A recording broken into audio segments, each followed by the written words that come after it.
I'm in on Twitter.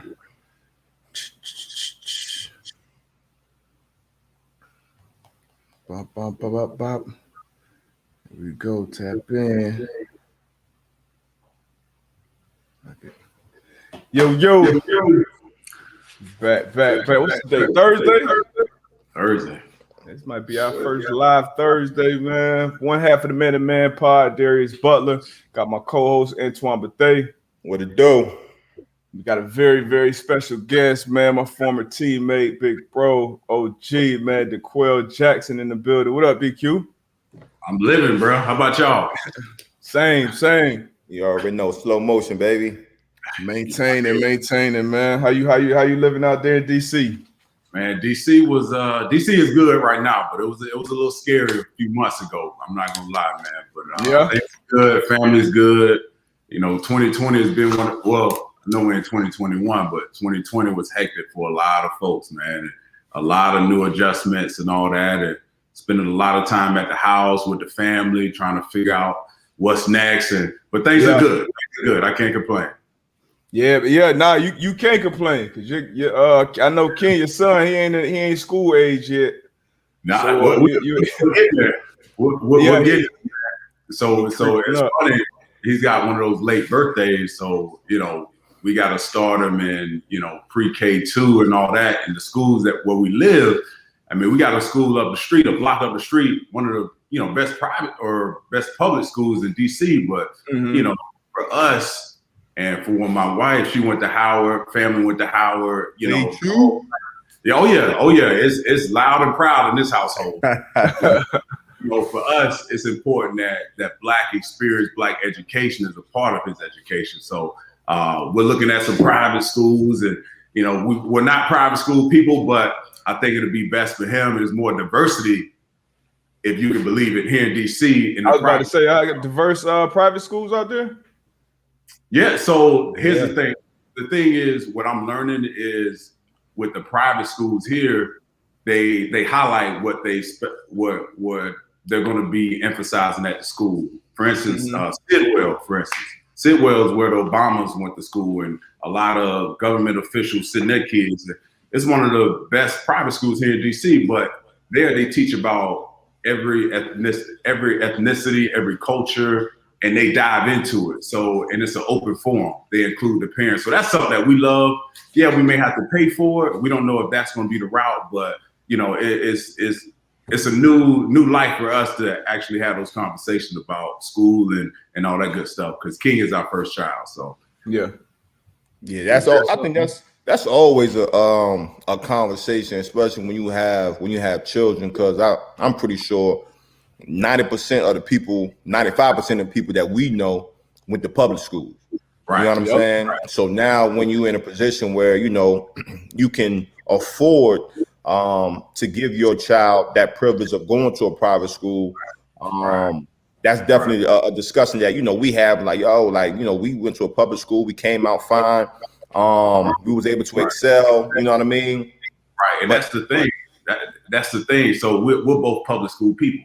But we worked hard to get to where we are, and we have to do a little bit more parenting because he's going to grow up a privileged little Black kid, right? And how do I implement, how does he know, okay, it's always going to be a challenge, right? But with our family and my family, listen, the Black experience, the Black education is going to be there. We read to him every night. There's Black faces on these books, and we're doing everything intentionally that we can so he understands like who we are and be proud for who he is and his culture and what our past have been and where we're headed in the future.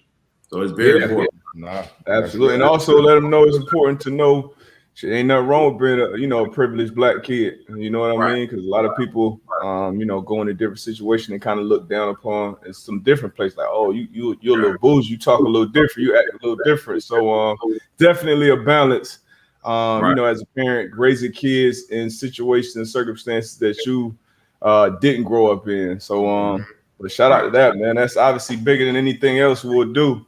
But what you been up to, I guess, since football? Obviously, football is part of your life, but since football been done, I know we all, finding our way. So what you been up to? I know I saw you on TV doing some things. I saw you doing some business things. So what you got going on? So right now, I mean, again, 2020 was like a wash, you know, in a lot of aspects. But, you know, when I was done, my last season was 2016, 2017, I get married, have my son 2018, and then I traveled that year, but then it really hit me. It's like 2019 came around, I was like, what am I going to do?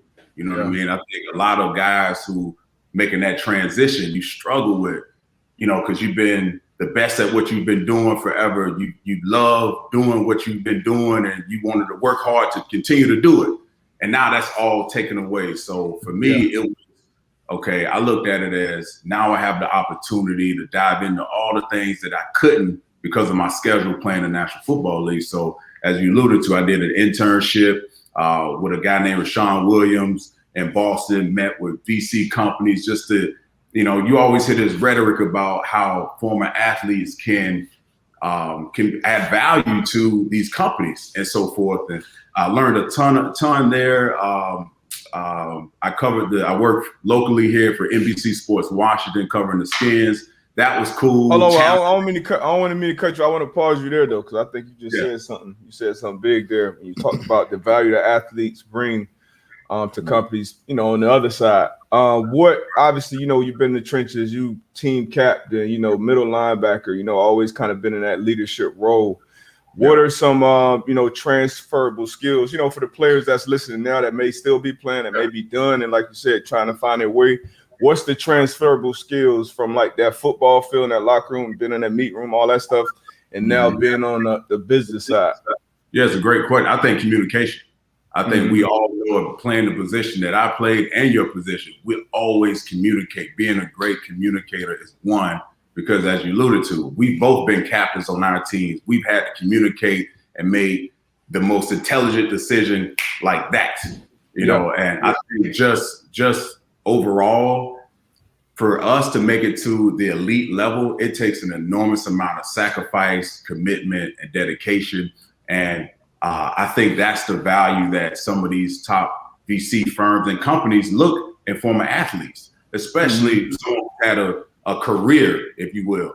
And I think that's the number one thing I took away from it. Obviously, you learn a lot of other aspects of business and what have you, but the number one driving force for me that was eye-opening was the fact that they recognized the hard work that was put in to get to that point. This wasn't something that was done over a 2 or 3 or 4 year span. This was something that you built from, you know, youth or high school and college and so forth. So I think that was the biggest takeaway for me. That was eye-opening, that I was like, okay, I can actually work in this bit. There's value for me here because, you know, as well as I do, man, being a former athlete, as good as it is to have that title, when you're done playing, when you don't have that title and you're trying to position yourself and you know, whether it be through a career or whatever the case, people kind of look at you funny, like you want to take the easiest route, but it's not the case.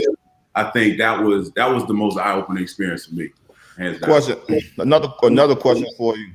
I know we talk about on the show a lot of times where we feel as though, you know what I mean, we wish we would have done it earlier. You know what I mean? Wish we would have done it, you know what I mean, early in our career. We just try to get the young guys that, look, if you can do it while you in the league, and you just kind of mentioned it just now, as far as it rings a little different. You know what I mean? Player versus a lot different. Retired player. You know what I mean? Just rings different. For you, what were some of the things, like, you know, when you were playing, even though we know you got to put 100% into your craft, what were some of the things you tapped into, or do you wish that you would have tapped into while you were playing? Yeah, I wish I would have tapped into this from the minute I stepped into the league, because I was the type of guy, I was a one-trick pony. D-Butter tell you, I was only, when the football season was around, only focused on football, bro. And when the season was over, I was so regimented, I would travel for a month, and I was right back here in D.C. training with Myron Flowers. Like, I wouldn't deviate from that. If there was an opportunity to go intern someplace, I wouldn't do it, because I guess in my mind, I knew what I was good at. This was my nest egg. And there was nothing wrong with that.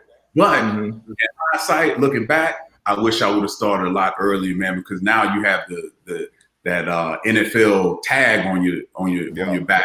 And now you're doors that normally you can't open when you're 4 or 5 years out of the league if you haven't been connected. So what I would encourage any young player that's in the league, sports-wise, whether it be football, NBA, or whatever the case, tap into those circles right now, because when you're done, it makes it a lot easier to transition into that business life, because you've already with those people, and it's not like starting from scratch. The finish line is, listen, we're going to be in the workforce for another 30 some odd years, and it'd be a shame for you not to take advantage of those relationships now while you have the chance to, when everyone sees your face and everyone knows who you are when you step on that field or court or whatever sport you're playing. That's a great question. Yeah, for sure. And you can start at a higher point. You know what I mean? You're not learning it from ground zero once you are done. But but like you said, though, it's definitely always a balance, though, because I don't think everybody can do that. You know what I mean? I don't think everybody can. That was my script. Everybody can't do the football and the business. But at what point in your career, you played? How many? You played 12? 11. 11. Okay, you played 11 years. So at what point in your 11-year career did you feel like you could have, okay, I got this football thing. I know the training thing. Every offseason is different if you're dealing with injuries and stuff like that. Obviously, you was in the trenches. So at what point did you feel like, all right, maybe after year 4 or 5, or you signed that second deal, all right, now I can start doing, if you could go back, what would be that year you say, okay, I could have got into this at that point? Right. If so for me, it was year 8 when I realized, like, okay, I need to start prepping those relationships so when I'm done, so I won't just start from scratch. But I wish I would have started. I mean, it should have started a long time ago. And I was being pushed. Like, I had a great agency. They would push me all the time. Hey, what are you into? Let's try this. Not this year, this next year. But in the back of my mind, I was afraid. I'll be honest. Yeah. I was afraid to do anything that wasn't what I was really good at. And that was football. You got your financial advisor telling you, hey, man, you good. You got this over here. It's like you talk, it's a balance, man. It's like, okay, you got this. You prepared yourself to make, if you make X amount of dollars, then you can live the rest of your life comfortably. And once you get to that point, it's like, okay, you still want to push yourself, right? And it's funny. So when I moved into this new house I'm in, right? I moved in about 3 years ago. One of my neighbors, nosy guy, right? I was doing some stuff outside, and he asked me, he was like, yeah, we started talking a little bit. Didn't you play in the National Football? I'm like, yeah, I did. He was like, and we started talking about like work stuff. And he's in commercial real estate or what have you. And I was like, he flat out asked me, bold as hell to ask me. He was like, do you have to work? I was like, what? I was like, let me tell you something.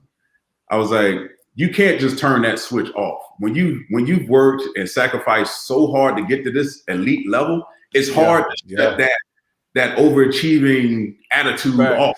You know what I mean? So you got competitive. You still got the competitive juices. It's hard to turn that off. So I was like, listen, it doesn't matter how much I can have. I'll say Bill Gates still works. All these guys, I'm nowhere near his level. So I was like, listen, I appreciate your honesty, but yes, for a guy like myself, yes, I still need to get out there in the workforce and feel good about something I'm doing. Let's face it, because talk about it. I got a son right now, but hopefully we have more children, which I'm confident we will. But I don't want my kids walking downstairs and asking me, "Hey, Dad, what do you want to be when you grow up?" You know what I mean? Like, because they see me at home all the time. You know what I mean? That to me is that's unacceptable. To come from where I come from and to make it to where I've made it and to provide for my family the way I can. I'm able to provide through blessings and hard work and all that good stuff. I need to pass that on, that same work ethic, to my kids, and I can't do that sitting at home. That's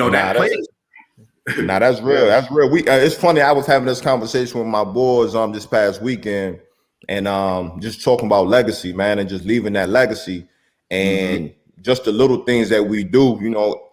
Having children, they watch our every move. You know what I mean? So to be able to take your kid to work day, that's some real shit. You know what I'm saying? Where these kids can see, like, yo, this is what my mom and dad do for a living.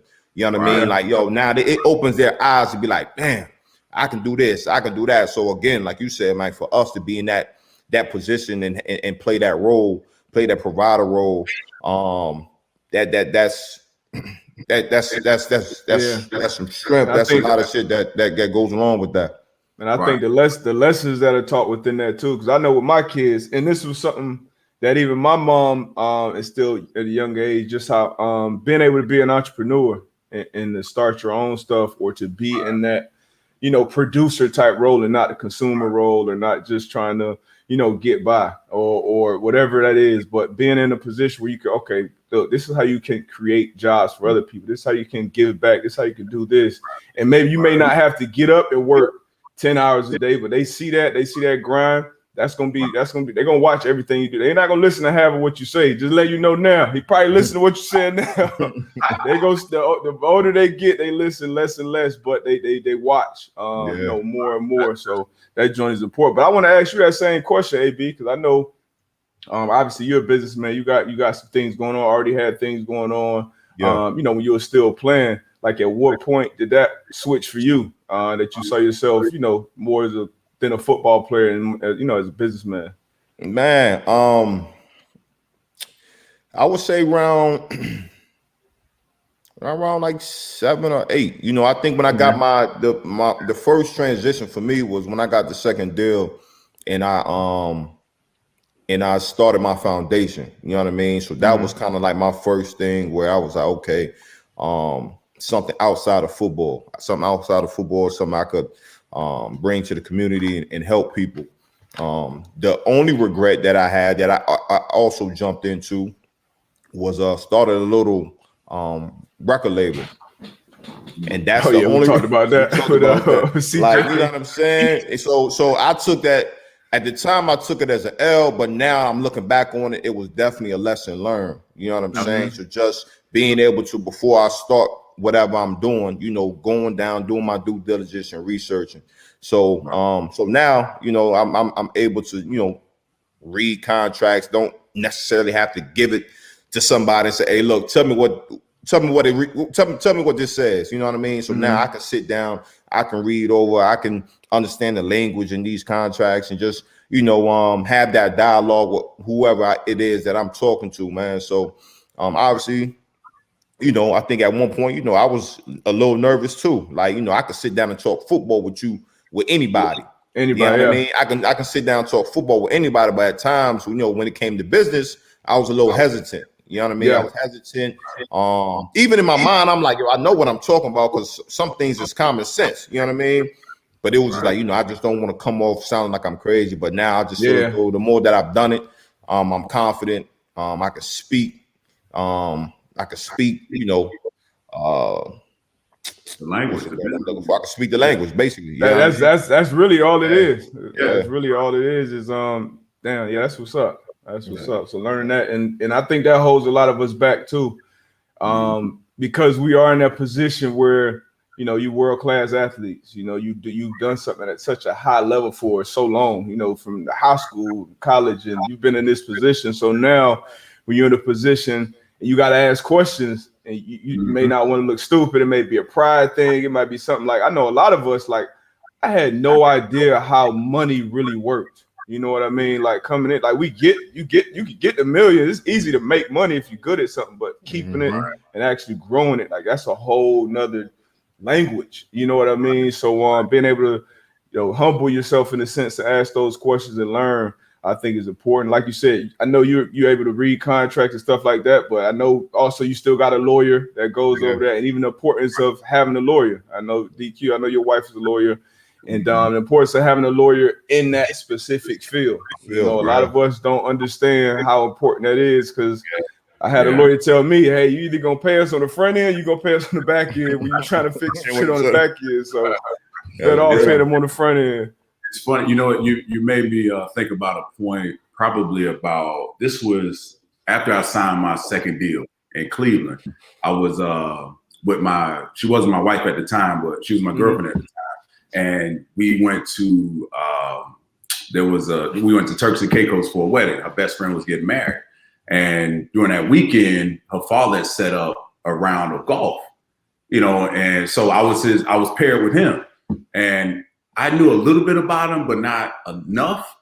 And we started hitting the golf club, and you know how it is if you ever been golfing. That's when you try to solve the world's problems, right? So this guy's just grilling, black dude, right? He's grilling me about financial stuff, and I'm like, I couldn't answer half of these questions. Yeah, and he was like, You know what? And I was honest with him. I felt comfortable enough to be honest with him. He's like, you know what? That golf course do to you. Yeah, I got some people I want you to meet when you get back to DC. And come to find out, this friend's father was, he makes us look like, let's put it like this. He's been uber successful in the tech world, right? Mm-hmm. And he wanted me to have a meeting with his money managers, the people that took care of his money. And we had a meeting, and luckily for me, they brought me on as a client, and I'm the only athlete they represent.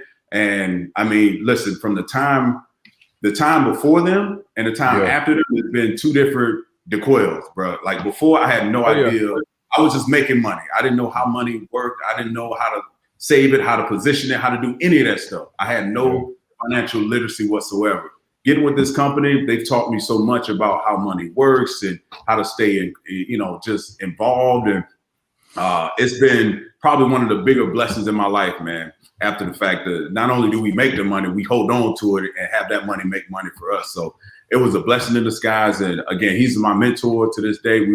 I took him out to dinner last weekend. So he's a guy that's really dear to my heart. And, he was paying it forward. He's an Alabama guy. His daughter went to Spelman. So they're all about keeping this thing strong, man. Yeah. And then another thing we talk about, having good people in your corner. You know what I'm saying? Having good people behind you. You know what I mean? That's very important, because as we all know, we it's vultures out here. They see a young brother that got a lot of money, like you said, not that tuned in onto like the financial literacy aspect, and take advantage of them. So being able to have good people in your corner and actually want to see you do well, man, that helps. That helps a lot, man. So salute to that brother. Just even like you said, paying it forward to you. Yeah, that kind of. We had Mikey Taylor on here, big time skater, and he talked about old head who was in his corner and taught him the game early about money. And he was a big, he had his own shoes and boards and stuff like that. But now what's his name? Commune Capital. Yeah, he's doing his thing. So so important, man. But I mean, in simplest terms, if it's any young men, young ladies watching this, just some advice that I give you. I know the OGs probably got something too, but I would say more important to understand how to invest your money than even to save it. Because growing up, I know all I heard was, be debt free. Save your money. And when you're around and you're making a certain amount of money, that's probably is the best thing to do. But when you are giving lump sums of money early in your life, the best thing to do is make wise investments and then let time do its thing with that. That's what I would tell my younger self coming into money. So that's what I tell young guys, just learn how to invest it. And it ain't rocket science. You don't got to reinvent the wheel. You don't have to invest in somebody's new great idea. Invest in something that's been working for 10, 20, 50 years and let it keep working. You know what I mean? So, but yeah, that'd be my 2 cents. But unless y'all got anything else on that, we can jump to this football stuff and your story, man. Get the backdrop. I'll just say one thing, man. Ask questions. You have to. Ask questions, man. I think that's one of the biggest things. And it's crazy. I didn't even take my own advice. So when I used to be in the meeting room and I was a 6th, 7th year vet, right? And I would tell the young guys, yo, ask questions, man. If you got questions, ask questions.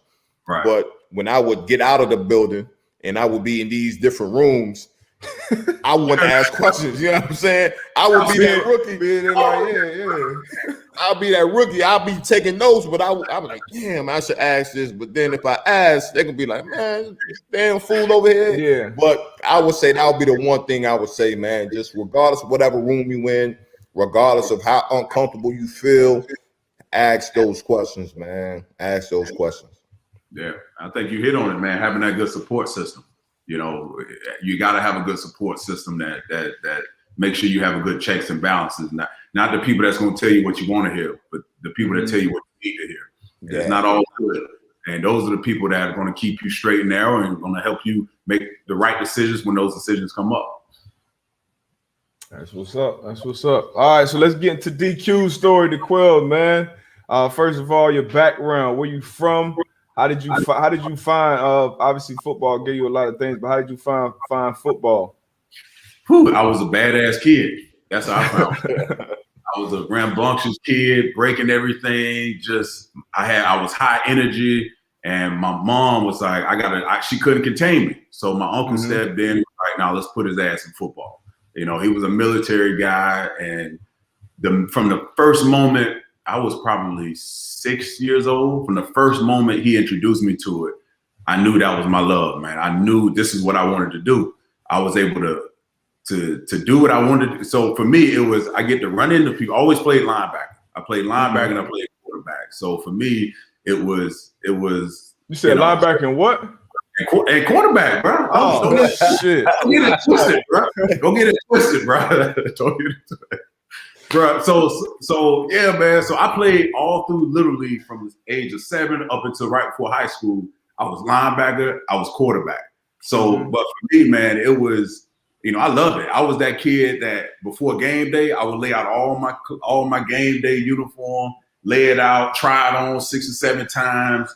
You know, and I loved it, bro. I just absolutely loved it. But I'm from a small town in Florida, Largo, Florida. It's north of where you are, D. But the way of life, man. It was. We used to play before the school bus picked us up in the morning. I got on my school clothes and school shoes, and we would be sweating before we get on the bus. You know, kill a carrot. You know what I mean? On concrete, on pavement. You know what I mean? So that was the environment I grew up in. Everyone from my uncles to their family, all the men played football. So it was only right that I stepped into it. But you know, it's funny. You don't know how good you are. You always had people telling you, "Oh, you can do this, you can do that." You stay focused. And for me, it was easy. It was easy for me, man, just to go out there and stay committed to it. But it was a journey, though. I can tell you that. It was a journey, man. Getting to high school, I went to a predominantly all white school, which is fine. I met a lot of great people there, but it was challenging, you know, to the point you made earlier, AB, about not asking questions. And I was real shy as a kid. I was very reserved, didn't want to talk too much because I was afraid people may not understand me. And you were shy, but I'm assuming popular because you were. Yeah, so that was the confusing part. On the field, everyone knew who I was, but then outside of the field, I was this reserved little clam, little shell of myself, man. And I struggled with that. I struggled with that up until I got to college, man, and that's when it really hit home. Some of my good buddies now, Dominique Foxworth, I never forget the first time I met him, I hated this dude. I'm like, man, I can't stand this dude, man. Because no one could understand my Florida accent. You know, Maryland and DC. It was like, man, what are you talking about? We don't talk like that. I felt like an outsider, man. But you know what? It was a blessing and a curse in the same breath, man. I loved it, loved my experience there. Had a great experiences on and off the field. It taught me a lot about leaving this small little pocket in Florida where everyone did the same thing. Everyone, you know, you didn't step outside of what these people in Largo did. And for me to go to Maryland and go to this big metropolitan area and go to Howard and see the Black pride and love and just all the Black people doing well in this environment, I knew right there, I was like, you know what? I'm going to raise a family here, bro. I'm never leaving this place. Because it pushed you. And in so many ways, it forced you to be better than who you were, man. But I know I'm getting off topic here. You asked me about No, you're good. That was a part of my maturation as a young man. Is I'm glad I left Florida because I had an opportunity to go to the University of Florida to play, but it was like a 5th-year high school for me, man. It was like all my college, you know, high school folks went there. That was the closest big school? Yeah, so it was like, it was divided, right? It was Florida State and University of Florida. And all of the top academic folks at my high school, they went to University of Florida. And I wanted to go to Florida State. And they never offered me. And I was pissed about it. And, you know, I had a decent amount of offers, but the only place I wanted to go, bro, was Florida State, man, because the legacy of Derrick Brooks and the winning and Deion Sanders and all that. So that's were you a big time recruit? Like what kind of? Because I was 2-star. I was AB kind of flew under the radar. Yeah, no star. No, so what was like your recruit? We'll get to that too. Like some options. Barely Howard days. Oh Scrimmage. yeah, we definitely gonna give it I was like 3-star, like, bro. Okay. You know, like I had enough attention, but it wasn't enough for me to validate. Like I felt like I fell short because Florida State didn't offer me. You know what I mean? For a reason. But I used it as fuel, man. I got to Maryland. You know, had a great time there, playing some good ball, and I realized in the off season. So this is when it really got written. The off season, we would have 7-on-7. Yeah, I'm about to bring it up, AB. Yeah. Other schools, and Howard was one of those schools that anytime, like I think towards y'all, I remember y'all coming to us the first time. If I'm not mistaken. Yep. And I remember D-Butt. If you can envision this, bro. This was like a tournament between two schools, but bro, like it was intense. I had no idea. My freshman year, I'm like, all right, we're Maryland. We're supposed to be okay. This is how we're supposed to win. We're supposed to get after these. Nah, bro. Nah, these going at it. All these dudes can play. You hear me? And a lot of the guys on Maryland squad knew about the guys that played at Howard. Either they were from the same area, went to high school together. Like it was, bro. This was the most intense 7-on-7 I've ever been a part of. Yeah. So you got wait. So wait. What year? What year did y'all come out of? Did y'all come out of high school the same year? Yeah. I came 2000. Yeah, 2002. 2002. Yeah. Okay, Yeah, so y'all both same high school class. Okay, so y'all both there. Yeah, I got to hear about this, man. I didn't get that. It was crazy because our strength and conditioning coaches would set them up because I think it was like it was us, it was Maryland, it was Townsend. I think Bowie.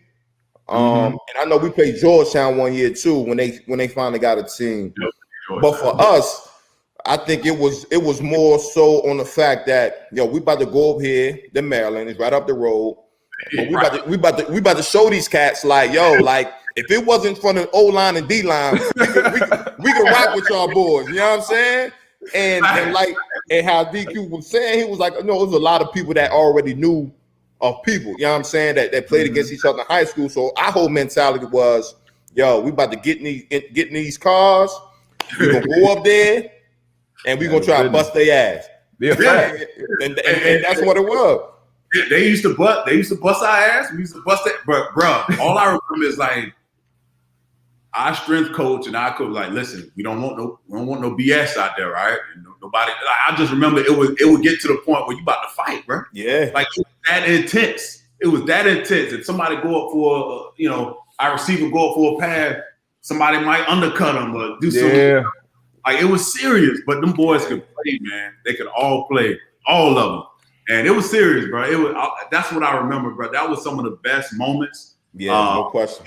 As far as like. Competition, and because what your guys on your team could do. But it was another story when them boys from DC came in town. Like you had to come correct. And just so you know, AB, we talked about it. Like we used to get up for that. Like Bowie was cool, but now Howard was like, we gotta come correct, man. We make sure take care of all your soft tissue injuries throughout the season. So when we get ready to scrimmage, we on point. Another thing that was so dope about it, I think when we came up there, or when y'all came, we implemented O-line and D-line. So, they had they was flipping the tires and you know what I'm saying? Like, I think that was before we did the 7-on-7. So just to be able to see the big boys go at it, you know what I mean? And then obviously once we got on there, we laced it up. It was, you had Vernon over there, you had Fox, you know what I'm saying? So it was you had some guys over there in DQ. So man, that's one of the things like me and my guys, we talk about it to this day. It was like, damn, like them 7-on-7s, man. Like it was a beautiful thing. I used to love going to Howard because they would always. So this is the crazy thing about my 4 years in Maryland. They would always schedule an away game during Howard homecoming. So I never experienced a Howard homecoming while I was there. That's gross. Every time you got the schedule, everybody looking like, okay, when Howard homecoming, we got to wait.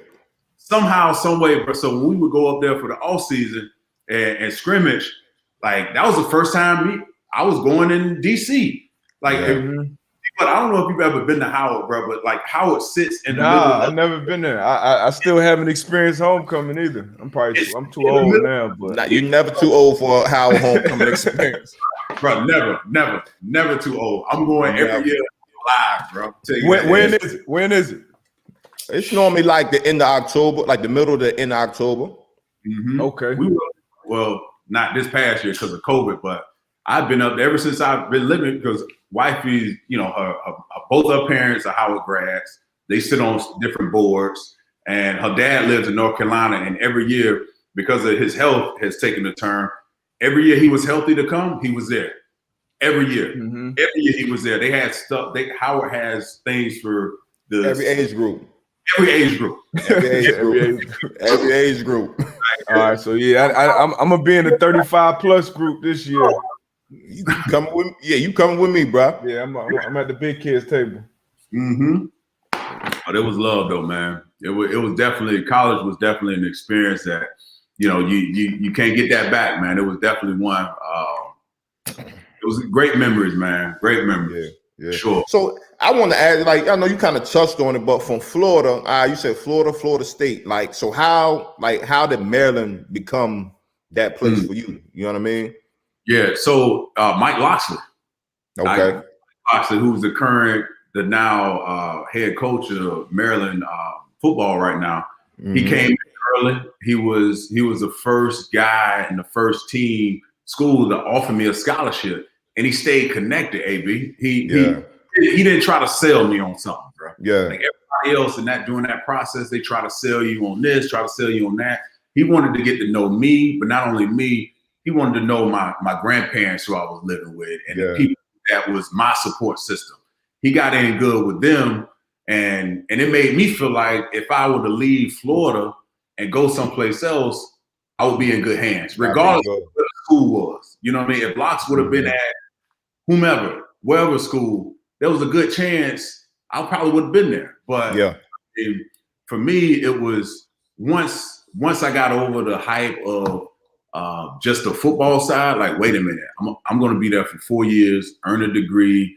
I'll probably meet my wife there. probably a good chance I might live in that city. Then I started thinking about what's best for me. And a lot of my family, they really didn't like it, because one, they couldn't afford to come see me play, which I get now. And two, growing up in this small town where everyone was either Florida State fan, I felt the pressure of because they never offered me that I underachieve in their eyes, that I let them down. You know what I mean? Which was tough. But Locksley, again, man, he stepped in from day one. At the time, E.J. Henderson, who was a Buckets Award winner at linebacker, same position I was playing, he was here. So I had a year to play underneath him. And then in my mind, I could be a starter if everything worked out my sophomore year. So, and they were coming off of the Orange Bowl where they got smashed by Florida, and they had won 10 games, and Maryland was I feel like in my mind, starting to make that next transition to being a basketball school, but the football school could play a little bit too. So it all worked out. And, when I got here on my visit, I met, Foxworth and Denard, all these guys that were, they treated me like I was a little brother. Yeah. And it made me feel like, man, if you come here, they say they need you. If they need you, then you know what? Come on, we take care of you. And it was just something about the whole area, man. They gave me facts about the area. And again, I can't say this enough, but the amount of at the time, and I don't know what the numbers are now, but PG County was at one point where the most affluent Black families were living in the entire country. Yeah. So, once you see all of that and you see the way people, just kind of communicated, it felt like a brotherhood. To me, it was easy. Is that where Bowie is? What's that? PG County? Is Bowie in PG County? Where's Bowie? Is Bowie considered PG County? I don't know. It's PG Montgomery. It's somewhere up there. I remember that was life changing because one of my OGs in the league was Lee Biden. Still holler at Lee to this day. And I think that's where he stayed at the time was Bowie. Mm-hmm. And like I'm seeing for the first time in my life, that was like the first time I seen like a wealthy black neighborhood. Like everybody in the neighborhood was black, big ass houses on the like big yards. I'm like, this shit, dog. I might have to move out here. And I never could see myself leaving Florida, but just seeing that, like I was like, wow, like that was beyond like football. Like, I was like, this is but like for having your neighbor be a doctor and a dentist and a surgeon. I'm like, and I be trying to tell the people now, like you have to help these youngins see and vision what's possible for them. You know what I'm saying? Word. So a lot of folks that come out our community, man, all they see is what's in their box. You know what I mean? Right. So they don't know what's available out there to them. So to be able to go to Howard and then, I'm coming from Newport News, Virginia, and then somebody say like, oh, my mom and dad is a doctor, a lawyer. They houses it's a 9,000 square foot house or whatever. I'm like, for real, like people living like that, like you know what I'm saying. So what happened to me, man, it was like, and once I got to Maryland, I couldn't afford to fly back home for like Thanksgiving and holidays or what have you if we had time off. I would go to a buddy's house that had both parents. They got a nice house and they cook well. And it was like, man, like I just love everything about this city, this environment, man. It's infectious. And to your point, D-Boy, it was like, I realized if I would have stayed in Florida, things would have worked out. I'm not saying that, but I'm so glad that I made that decision to come here. And Mike Locksley had a lot to do with it. Just the way he recruited me. And we're still good friends to this day. He's from the area, now head coach at Maryland. And, it's been, I could say the decision, that was one of the hardest decisions I ever had to make because it kind of, springboards the rest of your life. And even before I bought a place here in 2012, I was going from, in the off season, I was training at every different place, right? I didn't own a house other than in the city where I was playing in Cleveland at the time. But, decided to pull that trigger, buy a place here, and the rest has been history, man. Met my wife here. Like I said, her family legacy is great, and it's all Howard, stimulated and what have you. And it's been a blessing, man. I honestly say I have a great support system, and the people that I've befriended here has just been great for me. That's dope, man. That's dope. Like Fred Taylor always say, another one of my OGs on the I Am Athlete podcast, he always say, exposure leads to expansion. Yeah. Like basically, you got to see it to be able to see, all right, I can achieve this. I could be up in here, but that's dope, man. That's dope. So going from Maryland, so your career, so you were a 3-year starter at Maryland then? Yeah. So you stepped behind EJ for 1 year, so 3 years starter. So going into that draft part, going into your last year, matter of fact, how was that going into your last year at college and then going into that draft process? How did that work out for you? Nerve-wracking, man, because you didn't have the social media. You didn't have, you filed that petition to the NFL, you get your results back. And, it was nerve-wracking, man. Like everything I did was like, I wasn't the same. I wasn't the same player, man. But once leading up to the season, but you put all this pressure on yourself. I was one of 2 people in my family to go to college. That was, one thing I had to deal with. And then, people are telling me, people are watching the game saying like, man, you're gonna make a lot of money. You're gonna do this, you're gonna do that. But they don't know. It's like, I gotta stay healthy.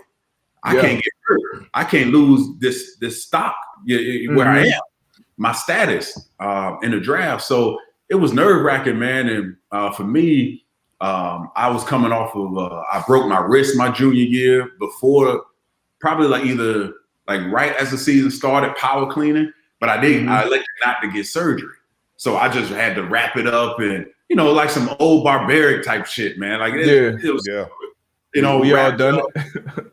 Played the whole season, was fine. Then I got it fixed after the season because in my mind I was planning on. Before my junior year, I was planning on leaving. If I had a good year after my junior year, I'm like, listen, I don't care if they tell me the first 4 rounds, I'm leaving. You know what I mean? I was trying to provide for my family, and it didn't happen that way. So senior year comes around, and now all the pressure's on. It was rough, man, but I got through it. I got through it. I spent a lot of late night phone calls with him and other people just trying to deal. And it was in a space that they had no idea. They had never gone through that type of pressure and stress. I mean, for me, it was pressure and stress, you know, got through it, ended up, you know, I wasn't the fast guy. So I get to the combine, I run a 4.7, you know, that was the fastest I could ever run, you know, and I knew. So you was happy with that? Absolutely. And that was electronic. Absolutely. That was electronic. So hand time, I know somebody clocked me at a 4.6. Yeah. So did you run again at your pro day? You like, nah, I'm Nope. I was my agent. I said, listen, I'm gonna work my tail off. I'm gonna run at the combine. If I break 4.7, anything, I'm not running at my pro day. I'm gonna take a little quick trip and I'm gonna come back. And all I did was drills at the pro day. Man. I was like, smart move. It was too stressful because I knew my film told a story. Like I played faster than this straight line 40-yard sprint. So end up getting drafted, 34th overall to Cleveland. And you know what's funny? Okay, so that's down in the first round. Yeah. So after the season, right? You have I had trips lined up to go to. I went to Tennessee. I went to where did I go? Tennessee, Cleveland. I think just Tennessee and Cleveland. And so they give you this like I have a great trip. They give you these like to-go bags with like T-shirts and hats and all that. So I would give it to the family. So what's funny is I get to Cleveland.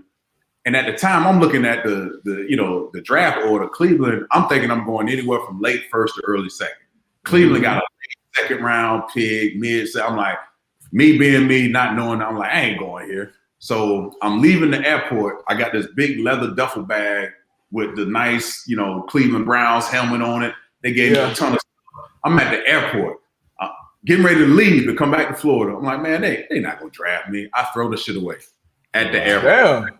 Dude, like what? Like what type of what was I on, bro? Like my dad to this day still be wearing random St. Louis Rams gear. Man, why would I ever do that?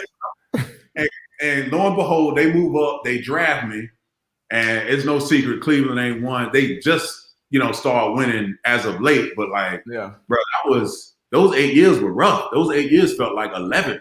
You know what I mean? Because all the stress, just playing on the defense and not having the offense and playing double the amount of snaps. That y'all had some years when y'all had some good defenses too. And I was gonna ask you about that. Like, you know what I mean? Like what do you think it was? You know what I mean? Because I remember playing you guys and had some talent over there. But what do you think it would have took for y'all to get over that hump? Yeah, no continuity, man. It was like a carousel of coaches and front office and different mindset. Anytime we all know it. Anytime you bring in a new head coach or a new GM, they want to get rid of. They feel like anyone that's currently there, unless you're a stud player, you're part of the problem, not part of the solution. So I'm gonna get rid of you and try to find the ABs and the D butts to come in and replace you. So with that, it was just always a constant turnover because we had the players. I agree, we had some great players. Yeah. Everyone thought they could reinvent the wheel, man. It was a repeat cycle after cycle after cycle. And quite frankly, when I got older and realized, wait a minute, are we in the business of winning or we in the business of stockpiling draft picks? Because if you've ever been to a Cleveland Brown game, whether it was this past year or 10 years before that, the stadium was always packed. Always sold out. They may boo you after the second half when the game is no longer in reach, but Cleveland fans are diehard fans. So if I'm an owner, if I put my business hat on, hell, I don't have to go out here and overindulge in free agency because I'm hitting my quota. I'm not paying a $1 million quarterback. I'm selling out for 8 games a year. I'm making my concession money. I mean, that's the way I started to look at it. And that's when I had the opportunity to leave. It was a mutual.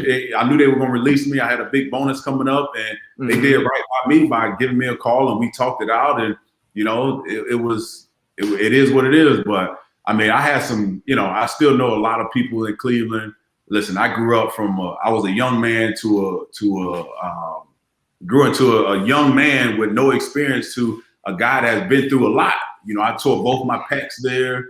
I signed a 4-year deal coming out of college, and you know, in my third year, going into my third year, the GM at the time, Phil Savage, he stopped me in the hallway, bro, and was like, "Listen, if I'm here next year, you will have another deal. We will sign you to an extension." Going into your third year. Yeah. You hit as a young man, the GM is telling me this in the hallway. We're crossing paths. I'm like, oh, bet this is gonna work. Tell my pet. Next year comes around, new coach comes in. I'm thinking they're gonna, I don't know, I'm learning the business now. You know, I know what promised to you in the former regime doesn't mean a damn thing when the new regime comes. Yeah. I had to learn the hard way, man. Then I ended up getting hurt again, tearing the other pec. So now we coming up on a lockout year. And I'm supposed to be in it, you know, I was spending money that I didn't have, spending money like I was going to sign this other deal. You know, other things in my life were falling apart. Like I felt like this can't be happening to me, bro. This cannot be happening to me. I was in my mind, I had hit rock bottom, man. I didn't know whether or not I was ever going to play again.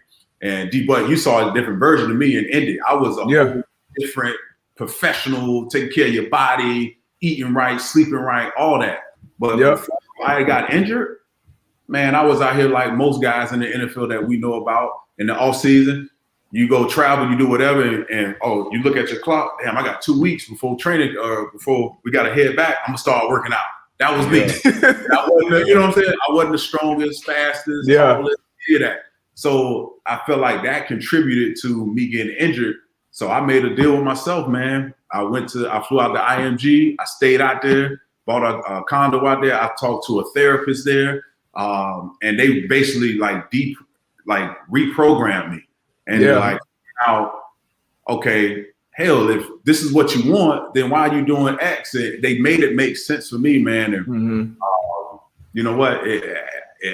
Listen, it was the best thing that probably happened to me, man, because it completely changed my career. So I was sleeping in hyperbaric chambers, watching film. Yeah, I was about to say. I remember when you came to Indy, you was on all that. You was on your LeBron shit early. No, I was on it, bro.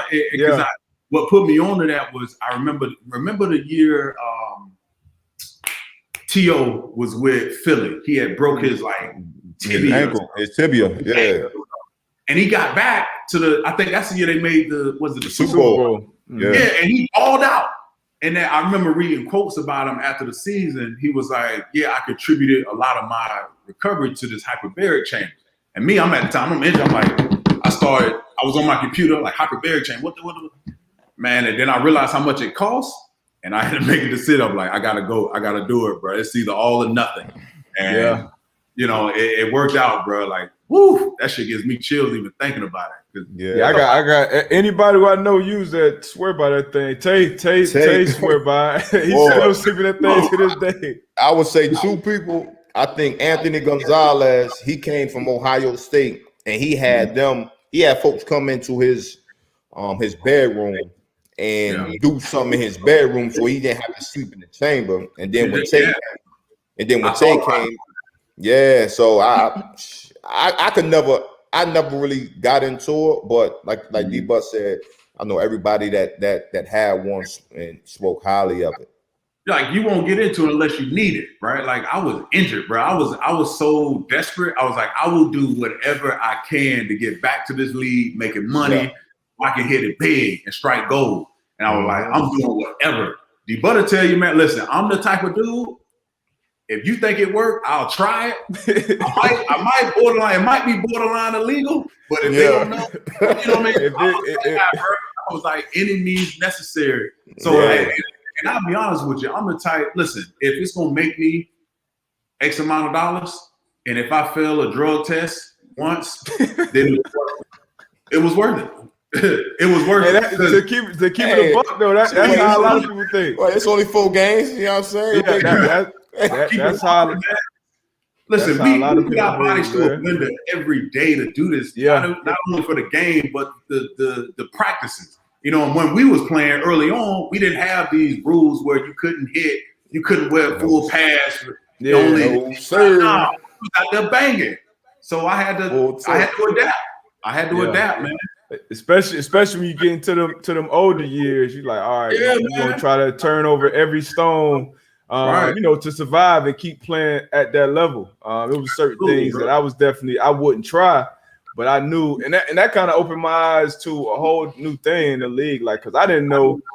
All I knew was, get it out the mud, work, do this, do that, and then when you get into, obviously, it's a big boy business, billions of dollars a year. So I'm seeing people, flying in doctors and their own chiropractors and their own this and that, and getting IVs and all type of shit. So I'm like, okay, this is what the real big leagues is. And I had to start investing and doing different things and get like on that regimen. So, but if you start that type of stuff younger, you can definitely prolong your career at a high level. And I ain't gonna tell you to do nothing illegal like DQ. Nah, don't do that. No. But I mean, you gotta weigh your risk and reward, man. Yeah, you got to do your homework for sure. They definitely on the fast track now, though, as far as like collegiate athletes, high school athletes, what they have available to them versus what we had. You know what I mean? Like you said, like IVs and massages. Like I didn't get my first massage, so I was in the probably my second year in the league. Like, you know what I'm saying? Like dry needling, yeah, like IV. I'm like, I'm not just about to put a needle, like, man, nah, but just like you said, having that knowledge and not knowing. So that's one thing that I wish I would have, because I was so into it. Because in Cleveland, you got to remember, I played with Jamal Lewis at one point, and if you know anything about Jamal, like he was like a doctor. He had his PhD in all of this like recovery type of methods and what have you. So when I was young, I would always hang out with the older guys, and I would sit in the house and they got a doctor, they're doing IVs, they're doing this, they're doing that.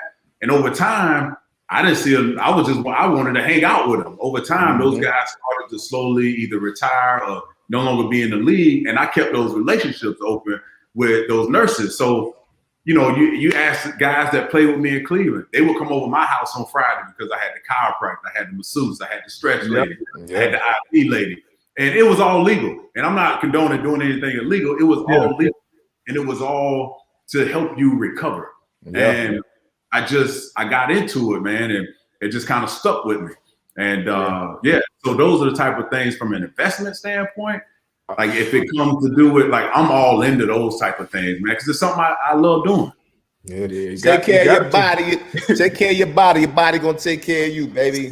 That's a fact. I had an old head tell me in New England, he was like, all right, because I was about to play T.O. And this is when T.O. was in Cincy. So this was an older T.O.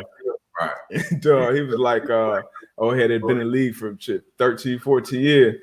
So, all right, still out there. You out there on Gatorade. T.O. out there on jet fuel. It's a different ball game out here, D-Butt. And my first real exposure to it, now that I think about it, my second year, I hurt my hamstring. And Brady right hand man, the dude Alex, little Spanish. I think it's Alex Guerrero. Yeah, man, I'm in a meeting, and this dude used to have his own office in New England. He came knocking the door, boom, took me out of the meeting. I was supposed to miss the game. This was probably like a Thursday or something. Man, this dude did some shit. I was out there Sunday running like nothing. I'm like, yo, like your body. If you pull a muscle, you pull something like, this probably gonna be like 2 weeks. And bro, 2 days. I'm like, oh yeah. So now looking back at it, now I can see how he's still playing at a high level at 43, still winning Super Bowls. It's bigger than work. You got to work. Work smart. Built for it, man. Some dudes. I know a dude played. My buddy Eric Barton. He played 12, 13 years. I don't know if I ever seen him get a massage. I'm like, he was never injured. That's true. You definitely got people like that too. Guys are just freaks. And then guys like myself, like if I didn't take care of my body that way, I wouldn't have lasted, bro. I can almost promise you that I would not have lasted. But the rules are different now. The rules are set up for, they're taking the aggression away. Taking a lot of violence out of it. Yeah, they're taking a lot of violence out of the game with the quarterbacks. Like, how are you going to try to strip most guys, if you can sack the quarterback, you're taking what they do best away from them by not being able to land on the quarterback. Are we playing football? Like, well, I don't get it. Or even being able to hit receivers and tight ends and people crossing the field. Like I remember back when I first came in the league, like crossing routes. Man, what? I got a cat like DQ in there. Hey, lurk this crosser. Hey, you wasn't even trying to.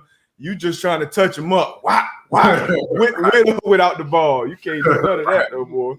You had a different respect for the receivers who going across the middle back then. You know what I'm saying? Sure. Because it was only going to be a handful that would be willing to do it. You know what I'm saying? Some had to do it, but some was like really like, yo, I'll take that rep. But now everybody is running around like, man. Yeah, bro. I remember, man. I was in a conference with Hines Ward. Was at his finest of crackbacking everybody, bro. Yeah, I've seen this man. You know how, like, if you have a defensive call and you got to check amongst this call. Yeah, Hines, saying we had this call called play it. Hey, we're not going to check, play it, right? So the play happens. Hines Ward cracks one of our DBs. The man was stiff on the ground doing the play it call, bro. Like he was just, Hines Ward used to pick him apart, bro. He used to pick him apart. So that was how I learned how to play the game because they used to always crush us. I'm like, man, now we gotta play physical. Even our receivers. That AFC North was different. Yeah. So when you take that away, it was like I knew my time was limited, bro. Because I was like, I can't run with these running backs. You know what I mean? So I had to adapt, bro. Hey, D-Butt, you got me over the top. You know what I'm saying? Like, hey, I can't run with we did a lot of communicating out there. That was a must. I will apologize, bro, at Indy because y'all had to cover for me a lot, bro. Oh my God. You do your thing. Hey, listen, bro, I can be honest, bro. Cover 4 when they tell me lock the tight end. Hey. Shit. That's real, man. Put some hands on him. Hey, put some hands on him or something. Tell the DN or something. I would panic once I start trailing. I'm panicking, bro, because I don't live in that world. Yeah, that's when you gotta adjust, man. You gotta lock that. Hey, Tay, you lock back there. We got 3 vert on this. You gotta adjust, man. No question. But going back to that though, so 2014, that was our best year as a defense, as a team. I think we had went a streak with like a crazy 3rd down percentage. We was holding teams. We went like 4 for like 49 or something on the stretch, and got all the way to the championship game. The infamous what was it called? Deflategate. You started that too. You started that with the interception. So how did that whole thing turn into that? Did you get the ball and was it you? Like, was it the equipment guy? Who started Deflategate? Well, it wasn't me. I can tell you that because I remember, we have film study and we know in the red zone if Gronk was going to motion, he's getting the ball, he's streaking up the field. On that little fringe area. And so when the play started, I knew I'm like, oh, it's cover 4. I'm gonna have to. This is gonna be me. And if my back is turned to Brady, he's throwing it. So play develop. Gronk takes off. I line up with him. I get close enough so I can turn around. And I was lucky enough for me. It was a poorly thrown ball because when I turned around, the ball hit me in my hip as opposed to high and over the top. Yeah. So I get the ball.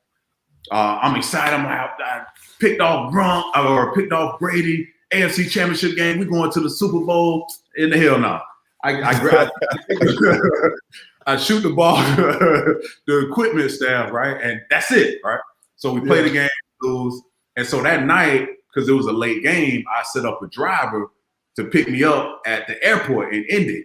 In my mind, I'm thinking we're going to win. We're going to have some fun. Go out, we get back. Yeah, you're a fool, you know what I mean? So I'm thinking I'm doing the right thing. Cause we had beat Peyton the week before in Denver. In Denver, and that was a ride. That was one of my best moments, bro.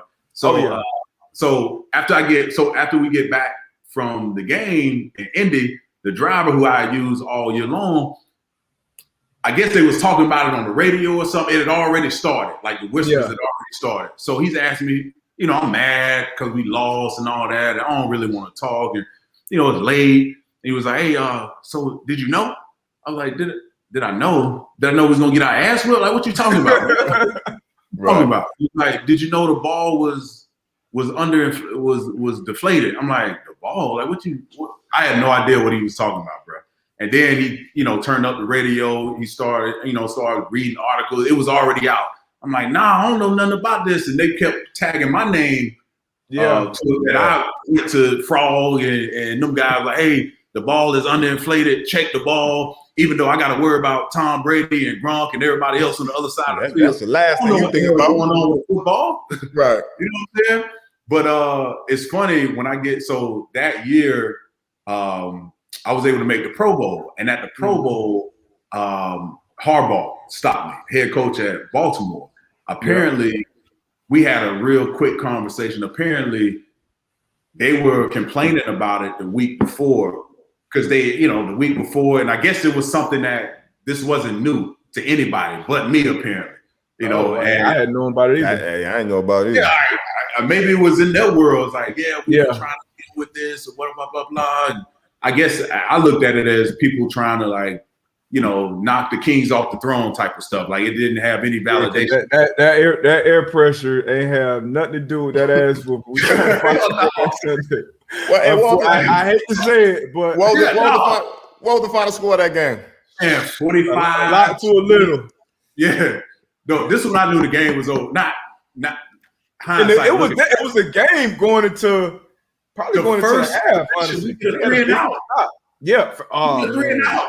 This is I know you know what I'm about to say. So that turned the tide. Pick up Josh Cribbs, who is the best returner, one of the all-time greats. Yes, he getting ready to field a punt. It goes off his head, AB, and they recover it. And we giving the ball back to their offense. First 3 and out on the road. We geeked on the sideline. We got him. When that mess happened, bro, when Josh walked off. Man, I wish there was a camera to see my eye, bro. I was looking through his soul. Through his soul. That was your former teammate too, right? Yeah. I spent a lot of time in oh my gosh, bro. Yeah, that hurt. Yeah, that hurt. It hurt, bro. That. And it's funny that whole Deflategate, man. I think that year or a year after, one of my agents, he's around like our age, and he was getting married in Boston because his wife was from there. And so he invited me to the wedding. And he was like, listen, I'm not telling anybody who you are. Just I want to keep it that way, just low profile. I'm like, all right, cool. I ain't think nothing of it. Like I was like, okay, you don't want people knowing you got a football player. I don't know, whatever. I'm gonna have a good time, eat, drink, and listen to music, whatever. So I get there, and his wife's uncles are like, they get drunk and they start getting sloppy, and it was like, hey man, what's your name? I didn't even say anything. He was like, "Oh, your last name is Jackson, right?" I was like, "Yeah, I'm Jackson." He was like, "You're the motherfucker that told me."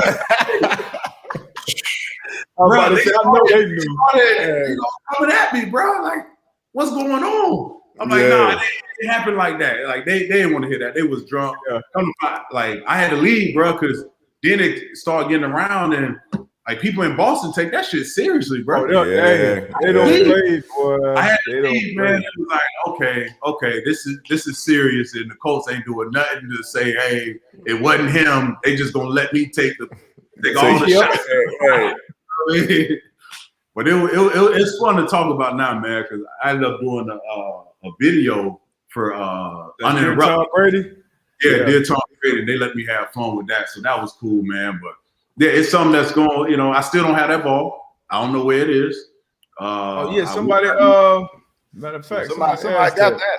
Somebody got that. John J. Jonathan, the quarter. Did you ever receive the ball you intercepted? That's crazy. So that's where is that? In the Hall of Fame? Yeah, I wanna have that ball part of my collection. Somebody got that. Yeah, we definitely got to find that because that still count. That's a playoff interception off Tommy Boy. First playoff. Experience ever. I'm putting that out there, man. They need to start adding them on playoff picks, man, to career picks, man. Yeah, they're all your stats. Like, why not? I mean, why not? You still playing touchdowns, rushing, whatever. They need to add all of that, man. So that's a weird little rule or whatever. Because I know, like Reggie, he holds some records. Reggie Wayne, he holds some records. You know what I'm saying? Playoff jumps. And he's been overlooked for this Hall of Fame. They need to get that right, man. But that's a whole nother topic. But yeah, man, that was a fun year, man. That really was. That was a fun year. It's funny leaving Cleveland and walking into the Colts facility, just the locker room, game day locker room, and seeing all the plaques and the conference titles and championships and all that. At the time, Cleveland didn't have any of that. They had all the old time greats, and all of them. But like walking into a Colts facility, in my eyes, was like, man, you got to win here. Like everything tells you got to win at this place. I was San Fran hating like shit. What's that? Said it's out San Fran hating. I was in San Fran hating like shit. Like, God, man. Yeah, it's good. I remember we played Boston. I mean, not Boston. We played Cleveland that year. We were losing to Cleveland, and I just remember. I remember you, and it was somebody else who had been in Cleveland. Mike, matter of fact, Pop. Yeah, he was like, "Don't trip. They gonna fuck it up. They gonna fuck it up. We gonna win the whole game. We was there the whole game. I'm like, hey, we good. Trust me. Right. Lord behold, as the game went on, pick it up. picked it off. But that's what happened. Mike got a pick to seal the game. Matter of fact, big pick, big in the church. They're gonna trick it off. They don't know how to win, man, but they're doing good now, man. They got a nice little setup. Andrew Berry doing a good job over there. Great job. The ownership. I don't know if you know the ownership. The Haslam, they were like minority owners with the Steelers for many years, so they know how to win. They've been around it. It was just a matter of time of getting the right people in there. Baker Mayfield, whether or not I think he's the long-term answer or not, he's the answer right now. I mean, it's been. We know that Browns jersey that we always see every year when they cross out and put another quarterback on there. Yeah. If you Andrew Berry, you lock Baker Mayfield, especially with everything that's going on with this quarterback carousel. Do you lock Baker up for the long term? You see him as a future? I would. So the short answer to that is yes. But if I'm in Andrew Berry's position right now, with the possibility of Deshaun Watson being available and all these, you have to at least have a conversation about it. Even whether we think he could be a good fit or not, you got to have a conversation about it, because my opinion about Baker, he made enough of a jump this past year, and Steven Stefanski figuring out what he does best. I think the rollouts, putting him on the move, having a steady dose of that running game helps him see the field and open it up. But you can if I'm Andrew, you make a friendly contract deal where it's not long term, it's short term. You give him some money, you don't break the bank, but you at least position yourself so you keep that culture intact. Because if you were to move him right now, you would need a Deshaun Watson. You would need someone that is a surefire hit to run that football team. If not, you lock him in short term. See how it works out, similar to the Jared Goff situation. They signed to a short-term deal, team-friendly deal. They moved him when they felt like things weren't moving in the right direction. So I do think they have a good formula. I do think, even though it's not how we see the rest of the league playing football, but we all know we play the game.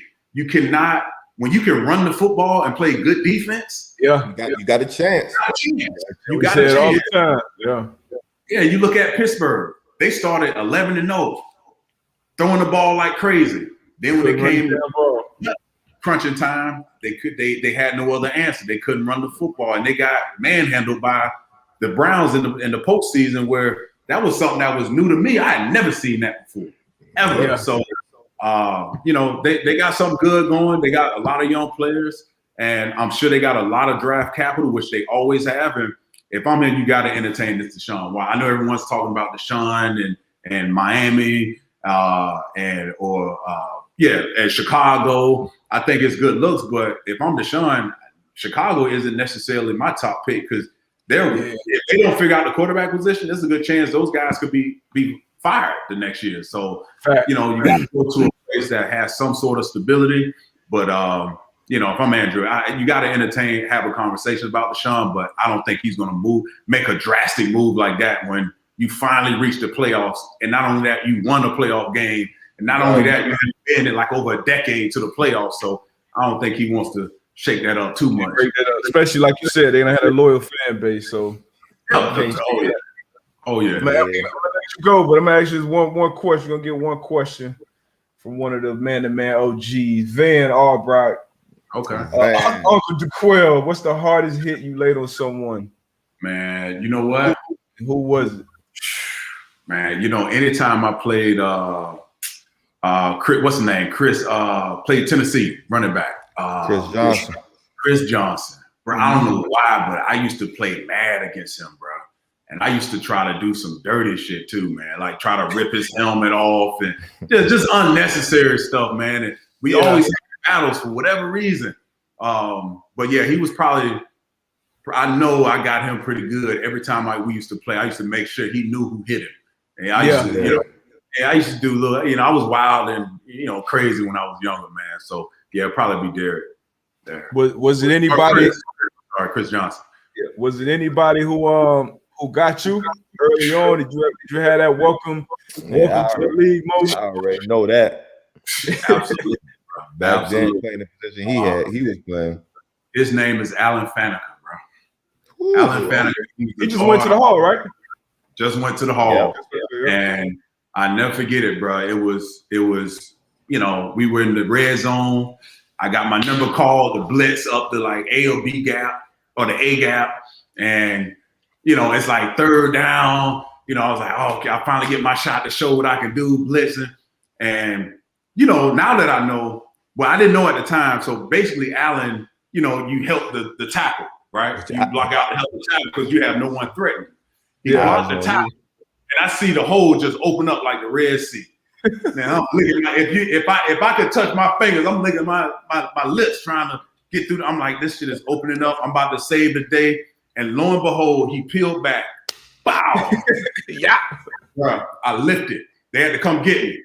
They scored. Chad Johnson scored, but I'll never forget going back and watching that.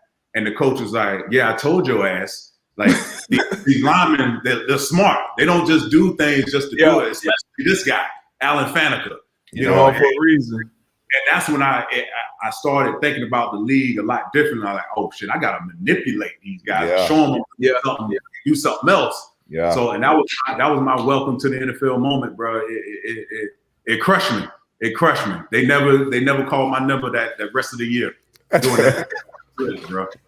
Yeah. Hey, but that's real though, because I had that happen. I've had that happen to me too, man. Like, hole open up, you think you running free the whole time. All they doing is helping, but they eyes is on you.